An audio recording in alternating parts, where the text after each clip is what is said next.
The USPS confirmed Saturday morning 6 completed ballots and 42 blank ones were found after investigators were sent to the Miami location Friday afternoon.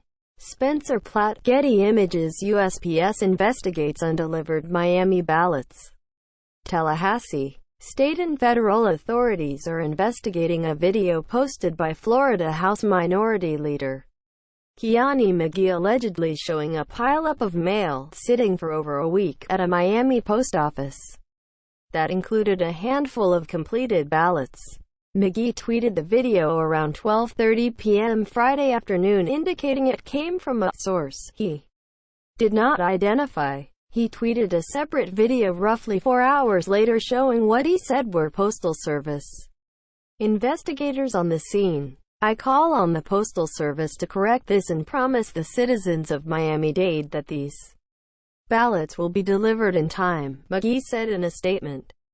"I call on Laurel Lee, Florida's Secretary of State, and Governor Ron DeSantis to use their power and influence to guarantee every valid vote in Florida is counted." The USPS confirmed Saturday morning 6 completed ballots and 42 blank ones were found after investigators were sent to the Miami location Friday afternoon.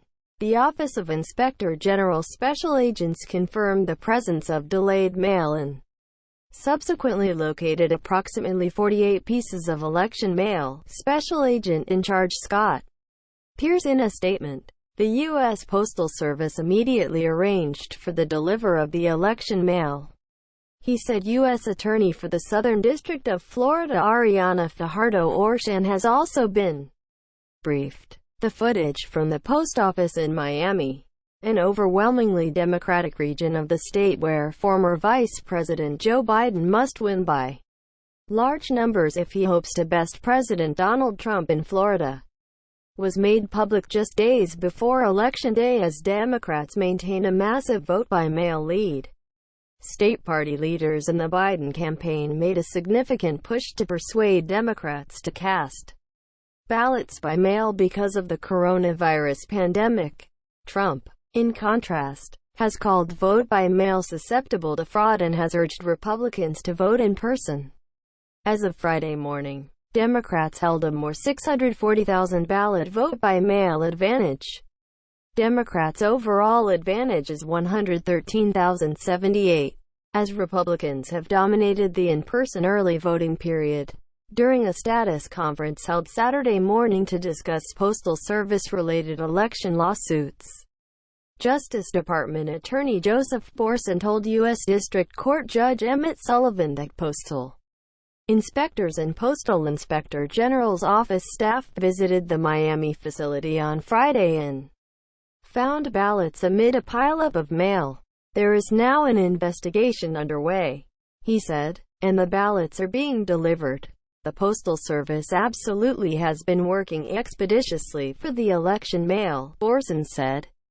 During the hearing, Miami-Dade State Attorney Catherine Fernandez-Rundle said she is also calling for an audit of all mail ballots across the county to ensure there are no mail ballots piling up in other Miami-Dade County postal facilities. "I have requested that all postal distribution centers be audited and any and all ballots that may remain in these centers be immediately transported to the Department of Elections," she told the Miami Herald. "I have offered the full resources of the state attorney's elections task force to elections supervisor Christina White and South Florida's special agent in charge of the United States Postal Inspector's Office Antonio Gomez."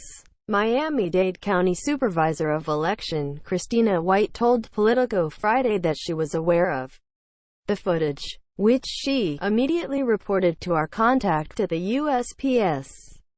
A record wave of vote-by-mail ballots has put USPS itself in the political spotlight. Postmaster General Louis DeJoy, a Trump donor and political supporter, had enacted so-called cost-cutting measures that Democrats charge were designed to slow mail service and stifle voting by mail. On Tuesday, Sullivan, the federal judge overseeing a handful of election-related Postal Service lawsuits, ordered USPS to reverse limitations on mail collection that DeJoy had imposed.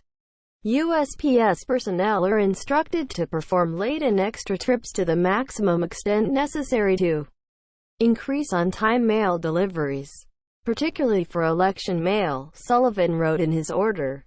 To be clear, late and extra trips should be performed to the same or greater degree than they were performed prior to July 2020, when doing so would increase on-time mail deliveries.